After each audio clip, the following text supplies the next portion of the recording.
Assalamualaikum warahmatullahi wabarakatuh. Selamat pagi, salam sehat, salam sejahtera untuk kita semua. Selamat pagi semuanya, selamat pagi sahabat Obsasi Rabain dimanapun Anda berada. Terima kasih telah bergabung kembali dalam wawancara spesial kita hari ini. Pagi ini dalam obrolan singkat berbagi informasi dan edukasi. Episode ke-22 kita akan membahas mitos dan fakta seputar artritis reumatoid atau di masyarakat dikenal dengan rematik ya Pak ya. Jadi dengan harapan agar sesi obrolan kita pada hari ini kita dapat harapan agar pemahaman kita menjadi lebih baik, mengetahui bagaimana cara mengelolanya dengan benar. Sahabat Obsasi Rabain, penyakit rematik itu sendiri adalah penyakit yang menyerang sendi dan jaringan di sekitarnya. Bisa mengenai siapa saja, laki-laki atau perempuan, orang tua maupun anak-anak, dan penyakit ini memang sudah lama ada. Sayangnya banyak hal yang dikaitkan terkait rematik ini menjadi mitos di masyarakat kita. Nah, pengetahuan kita atau kita yakin dengan fakta yang akan kita terima tentang penyakit reumatoid, hari ini akan kita bahas bersama narasumber kita, Bapak Dr. Doli M. Sitompul, SPOT AIFOK, seorang ahli di bidangnya yaitu dokter spesialis ortopedi dan traumatologi dan ahli ilmu faal olahraga klinis yang tentunya akan memberikan berbagi wawasan olahraga pada kita semua. Ya. Halo Dr. Doli, selamat datang di podcast Obsasi Rabain hari ini. Ya. Silahkan Dr. Doli boleh memperkenalkan diri kepada sahabat Obsasi Rabain dimanapun Anda berada. Halo, terima kasih atas kesempatannya. Sebuah kehormatan bagi saya memberikan edukasi untuk masyarakat melalui Obsasi dalam satu event edukasi, terutama untuk masalah nyeri pada persendian atau disebut sebagai artritis. Nah, artritis ini akan kita klasifikasikan sebenarnya radang sendinya seperti apa. Nah, itu akan lebih detail lagi karena banyak sekali informasi. Seperti sudah sebutkan, saya dengan background dokter spesialis ortopedi dan saat ini juga menghandle, jadi bukan hanya kasus-kasus kecelakaan, patah, tapi juga permasalahan penyakit degeneratif, penyakit infeksi pada tulang dan sendi. Itu yang juga jadi kewenangan saya dalam pengerjaan. Ya, ini kita akan informasikan. Baik, terima kasih sahabat Obsasi Rabain dimanapun Anda berada. Saya jadi lebih bingung ya berada dengan dokter spesialis yang benar-benar kita tunggu, kita nanti karena setiap harinya Dokter Doli ini di Senin, Rabu dan Kamis antriannya untuk ke poliortopedi itu luar biasa. Online, langsung itu benar-benar menjadi kita nantikan karena Dokter Doli adalah dokter satu-satunya di Rumah Sakit Rabain untuk ortopedi dan traumatologi. Sebelum kita mengetahui apa yang disampaikan Dr. Doli tadi, kita mau bertanya nih. Ya. Banyak mitos nih Pak yang di masyarakat terkait dengan rematik itu sendiri. Salah satunya adalah apa benar nih kalau kita lama di ruang ber-AC ini Pak bisa menyebabkan rematik? Ya. Nah, jadi sebelum kita diskusi lebih lanjut, kita samakan persepsi dulu terkait keluhan nyeri pada persendian atau radang pada persendian. Sederhananya, agar lebih mudah ditangkap bagi masyarakat secara awam, kita bagikan menjadi 4 klasifikasi. 4 klasifikasi. Ya, jadi yang pertama itu nyeri pada persendian karena satu proses degeneratif atau memang proses penuaan. Sudah waktunya. Misal pada kakek, nenek, ya, pada mbah, pada opung. Jadi karena memang sudah umurnya, maka kerusakan sendi itu terjadi. Itu disebut sebagai satu proses degeneratif. Yang kedua, itu yang tadi sempat disampaikan bahwa satu proses autoimun atau suatu proses reaksi radang dari tubuh sendiri disebut sebagai rheumatoid arthritis. Ya. Atau yang ketiga, ini terkait dengan adanya gangguan metabolis. Misal pada asam urat. Ya. Nah, jadi asam urat itu beda dengan yang 2 tadi. Yang pertama, ada karena memang proses penuaan, ada karena proses autoimun, dan satu lagi ini metabolis. Nah, yang ketiga ini adalah yang sebetulnya tidak masuk dalam klasifikasi, tapi sering dihadapi karena penanganan yang salah. Misal, ada bengkak pada sendi, terkilir, diurut, atau dikasih minyak macam-macam, akhirnya malah infeksi. Nah, ini sebagai artritis septik atau infeksi. Jadi saya ulangi lagi, pertama karena memang proses penuaan, yaitu radang sendi karena proses penuaan, misal pada orang tua, karena orang yang memang bekerja terlalu keras, misal kayak tukang atau tukang kayu, di mana dia menggenggam, menggerakkan seperti ini, maka terjadi radang di struktur tangan, siku atau bahu yang digunakan. Atau misalnya pada petani yang mencangkul, ya, yang mencangkul karena membungkuk di daerah punggung, juga bisa di pergelangan tangan, siku dan bahu.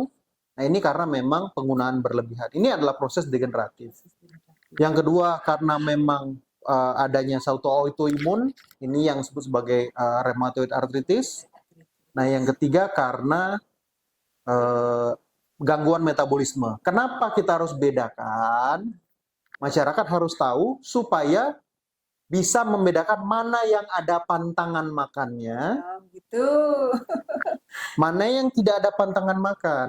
Ya. Karena problemnya adalah masyarakat menerima seperti tadi mitosnya banyak, semua dibabat. Ya. Jadi semua tanpa terkecuali pantang makan ini akhirnya kasihan karena pada pasien infeksi, pada pasien rheumatoid arthritis dan pada pasien degeneratif justru makanannya harus bergizi dan variatif. Kecuali pada kasus yang terkait dengan asam urat tadi atau gangguan metabolisme, memang ada pembatasan atau restriksi. Nah dari situ sesudah kita tahu ada pembedaan 4, dok kalau untuk suhu kira-kira gimana dok? Ngilunya sampai ke sendi. Sebetulnya tidak ada dampak sama sekali dari itu tadi ya. Bahwa kalau kena AC atau dingin yang terlalu lama akibatnya terasa lebih ngilu, itu bukan menyebabkan kerusakan, tapi terasa lebih mengganggu. Itu. Jadi kalau misalnya gara-gara AC, gara-gara mandi tengah malam, ini akibatnya jadi ya. Nah, itu adalah mitos sebetulnya. Bahwa membuat nyerinya lebih terasa benar. Tapi bahwa sendinya jadi lebih rusak salah.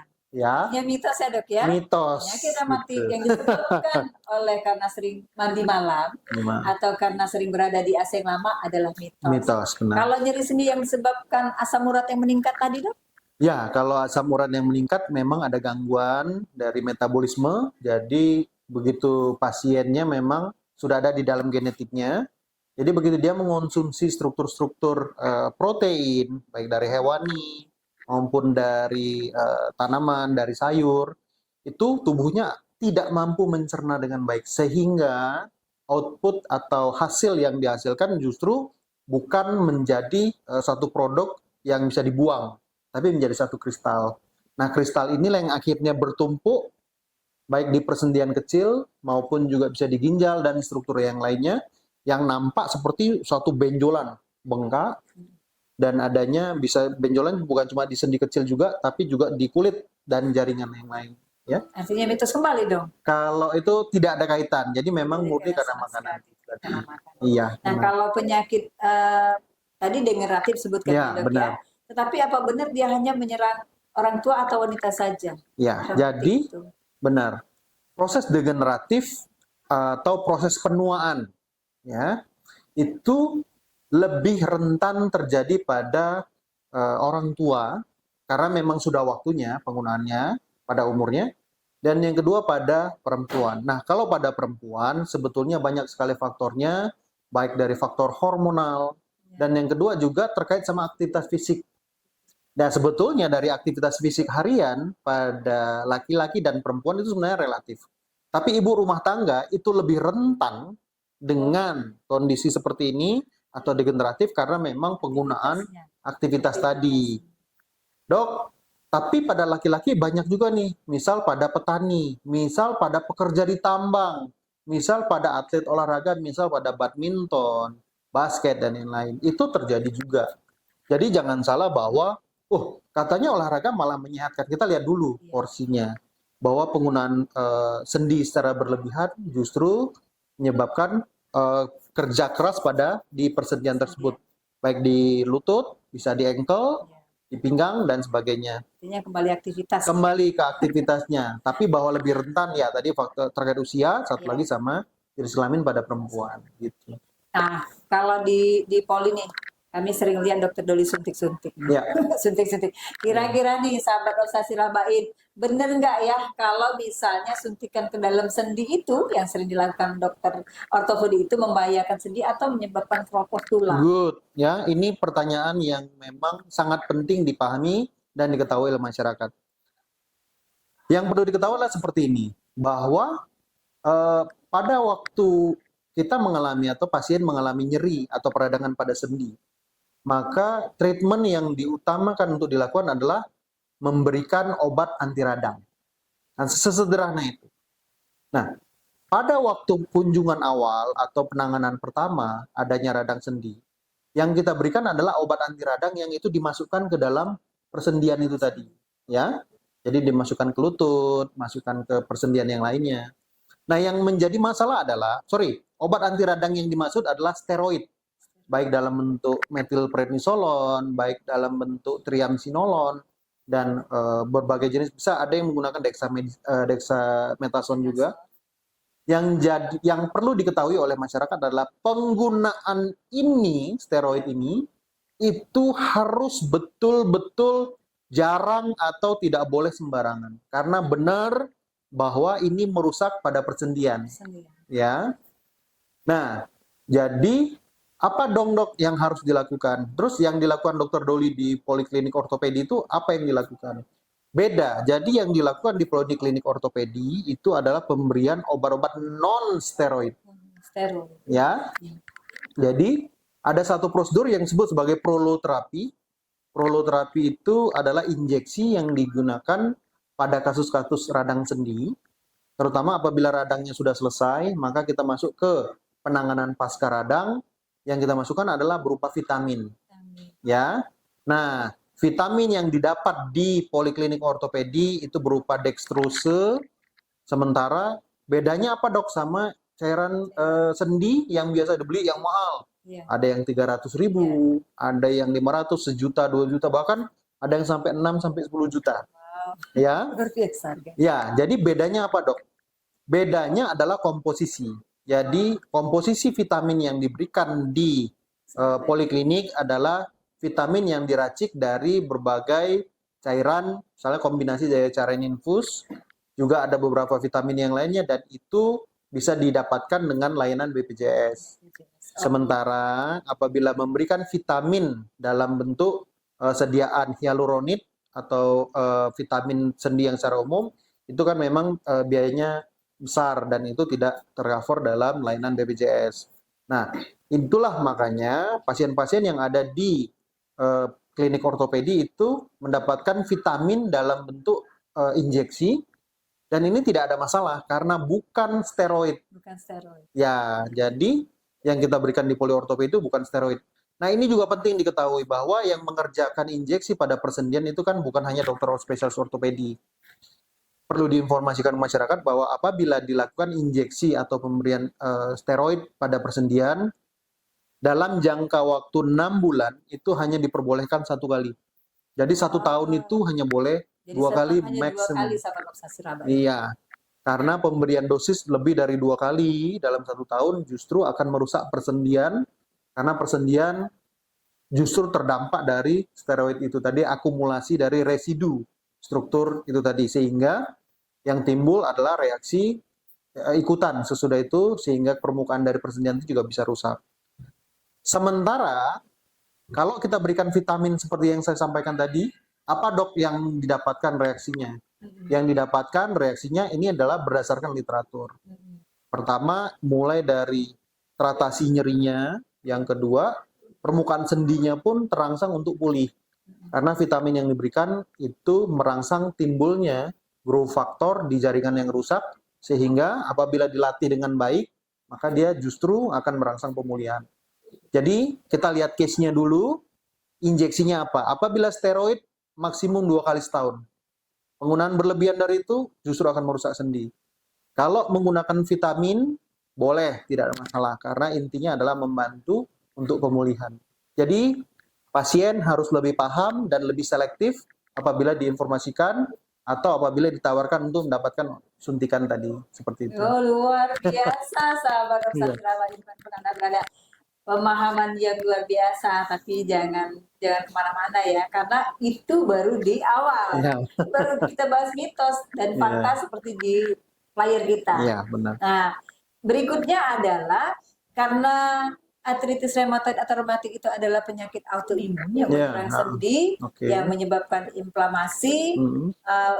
yang mengakibatkan potensial kerusakan sendi. Iya. Jadi bagaimana sahabat obsesi Rabain ingin tahu nih apa yang dimaksud dengan judulnya itu artritis rheumatoid dan mengapa penting Oke. kita untuk memahami. Ya.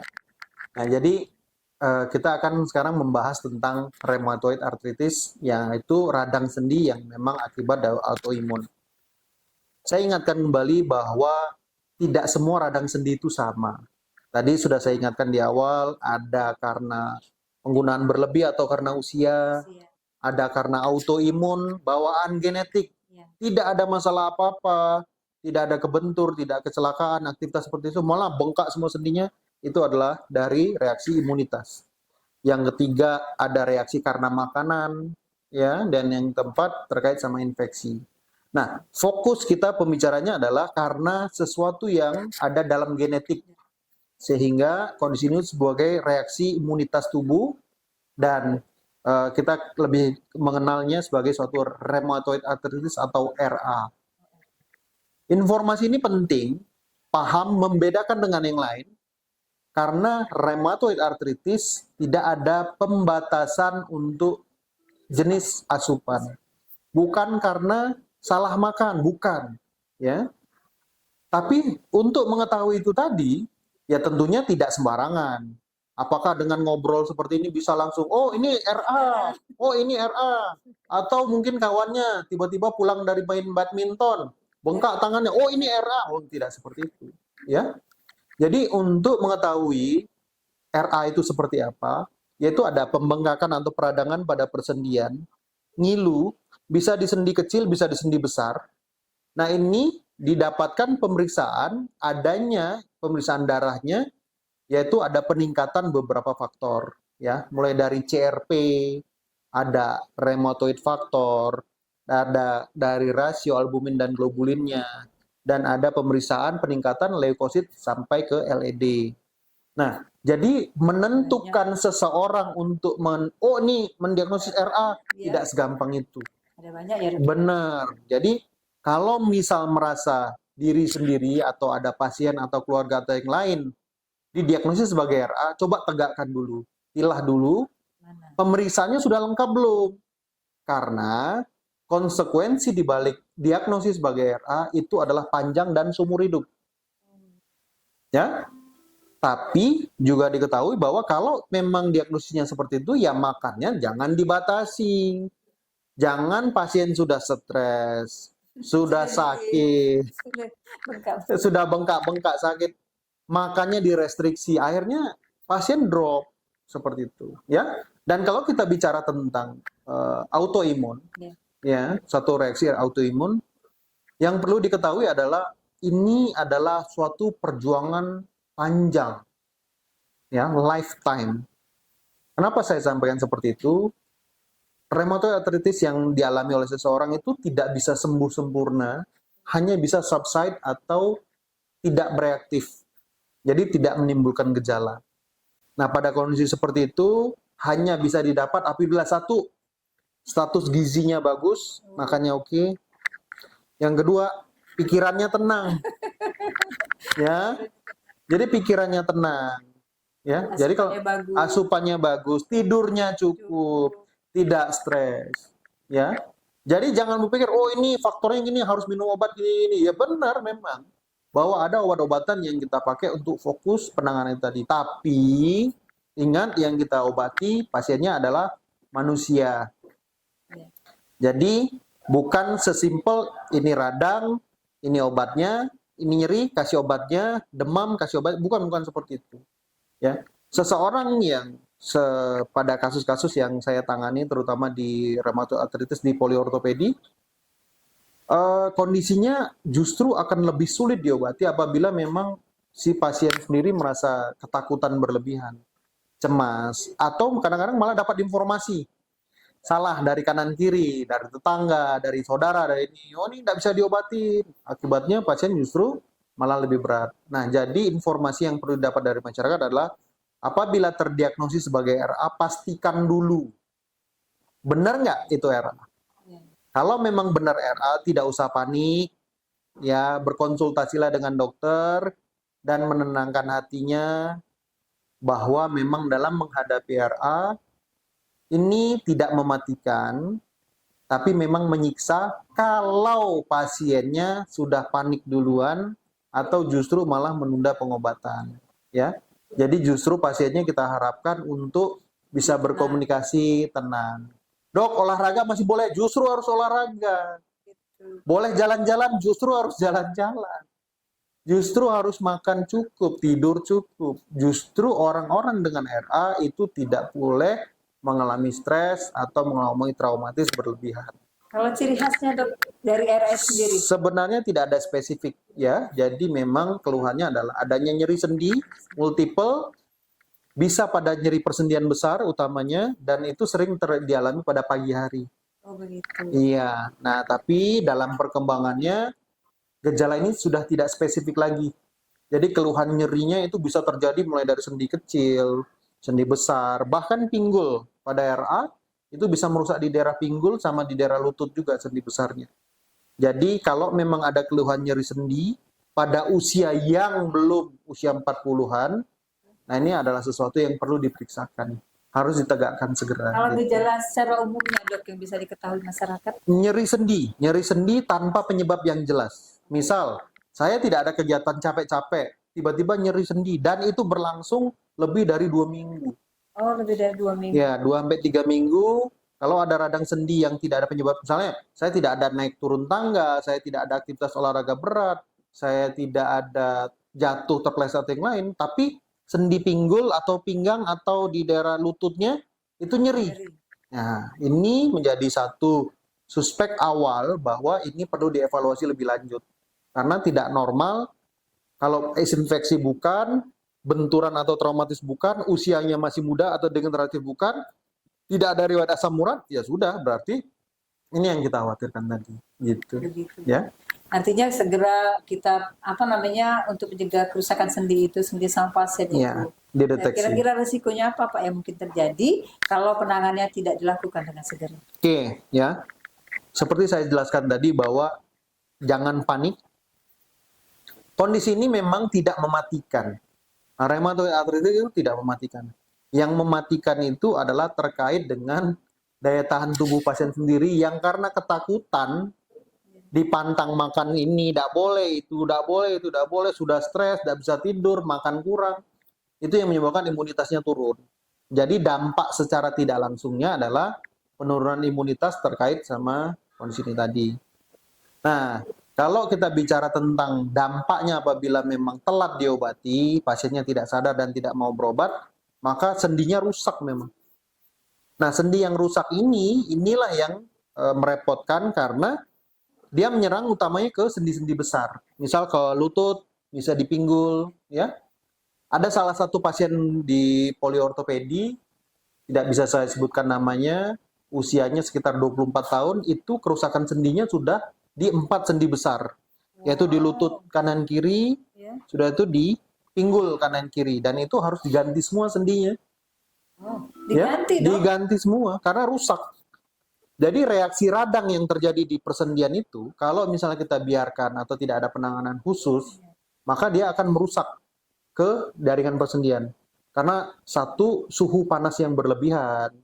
Yang kedua, respon inflamasi, seperti itu. Jadi, yang dirusak tuh bukan cuma permukaan sendi, tapi juga di bawah sendi, yaitu di tulang subkondral, sudah itu juga dengan jaringan sekitarnya, di soft tissue-nya, di kapsul sendinya. Jadi rusaknya banyak sekali. Maka dari itu apabila ada pembengkakan sudah lebih dari 2 minggu, udah buru-buru konsultasi karena harus diperjelas. Karena kalau sudah sempat rusak, penanganannya ya tidak ada, harus operasi dan harus diganti sendinya seperti Karena itu. yang degeneratif tadi. Iya, dirusak dari situ tadi. Artinya kalau misalnya kita sudah mengalami kejadian demikian, tidak harus dipantang-pantang asupan berarti ya, Dok? Tidak ada kaitan sebetulnya, karena bukan masalah dengan metabolisme. Ya, jadi pastikan jangan mentang-mentang radang sendi semua dipantang. Sering banget ketemu seperti itu di poli, kasihan pasiennya.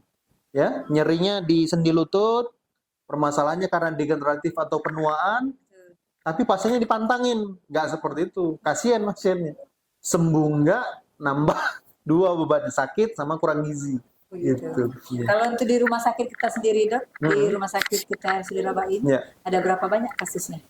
Rheumatoid arthritis itu sebenarnya termasuk jarang. Saya dalam tahun 2023 tuh ketemu hanya 2 kasus.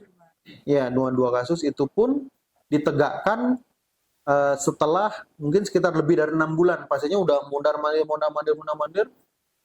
Saya ngelihat bahwa ini aktivitasnya tidak ada aktivitas berat dan usianya muda, radang sendinya ringan, tapi begitu dicek ternyata RA-nya positif. Seperti rheumatoid faktornya juga. Nah, jadi dari situ bisa kita langsung lakukan tindakan. Sekarang udah bagus kok. Wah, Ya, karena memang dia di treatment sejak awal.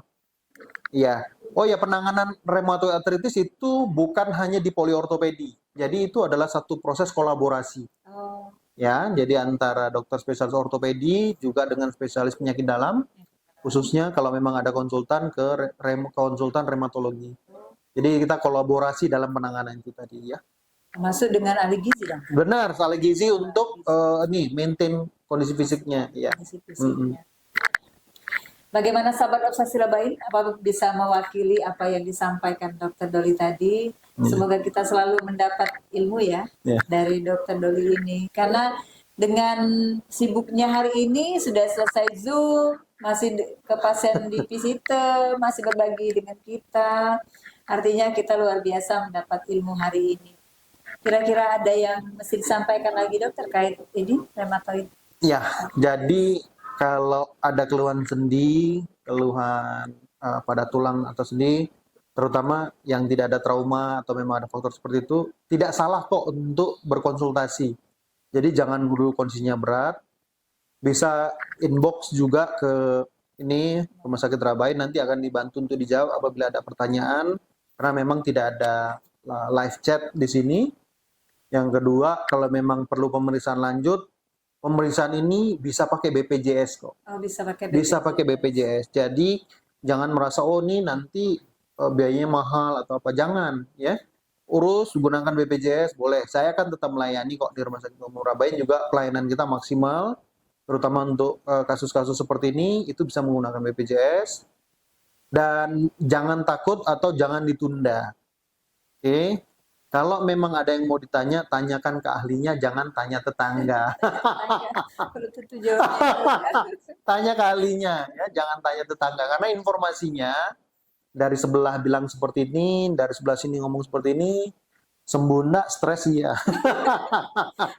Ya. Kira-kira kalau di ruang poli yang Pak Doli sekarang jalani, selain rheumatoid arthritis atau rheumatik, apa saja sih, Dok? Oh, degeneratif Iya. banyak. Iya. Degeneratif karena proses penuaan. Karena masyarakat kita kan kulturnya banyak petani.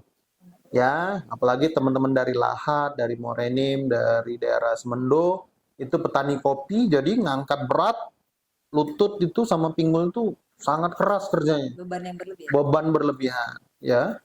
Yang kedua adalah yang treatmentnya salah. Artinya infeksi. Misal pada anak, main sana, main sini, loncat sana, loncat sini, tiba-tiba nyeri sendi, diurut, dikasih minyak, Itu karena tanya tetangga tadi. tanya tetangga, akhirnya infeksi. Kasus infeksi di radang sendi pada Rumah Sakit Rabain itu lumayan tinggi. Jadi saya menerima di masyarakat itu, karena gini, paradigma di masyarakat itu, pertolongan pertama pada nyeri sendi pada anak, pada orang tua adalah diurut, ya. Ya, saya tidak menyalahkan, itulah yang memang ada di masyarakat kita. Tapi hasil temuannya adalah apabila memang ternyata ada masalah pembengkakan atau setelah diurut ternyata dia nambah bengkak atau nambah nyeri, segera bawa ke rumah sakit karena itu adalah tanda infeksi. Untuk itu jangan takut nanti dimarahin sama dokternya, enggak. Pokoknya kita akan atasi segera. Kalau memang ada pembengkakan sesudah itu, segera dibawa ke rumah sakit akan supaya tidak ada dampak yang berat. Saya rasa dua itu yang paling utama, yang sering dihadapi di rumah sakit. Ya. Gitu. Saya termasuk yang menjadi bagian dari Dr. Doli untuk anak saya, sahabat obsesi Rabain. Jadi Iya, jangan oke. takut menggunakan BPJS tadi ya dok. BPJS layanan. Itu masuk sudah Iya. langsung dan sampai dengan hari ini tangan yang patah ini sudah di Iya, tinggal sudah. masukkan. Iya, oke. Ya. Oke, terima kasih banyak Dr. Doli Sama-sama. atas wawancaranya, atas wawasannya yang sudah dibagikan ke sahabat podcast Obsesi Rabain dimanapun Anda berada.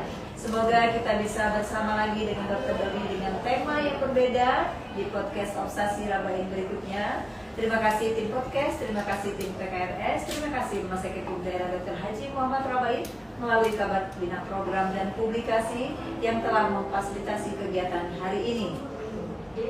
Terima kasih wawancara kita hari ini. Terima kasih sekali lagi Pak Doli. Kami ucapkan wassalamualaikum warahmatullahi wabarakatuh.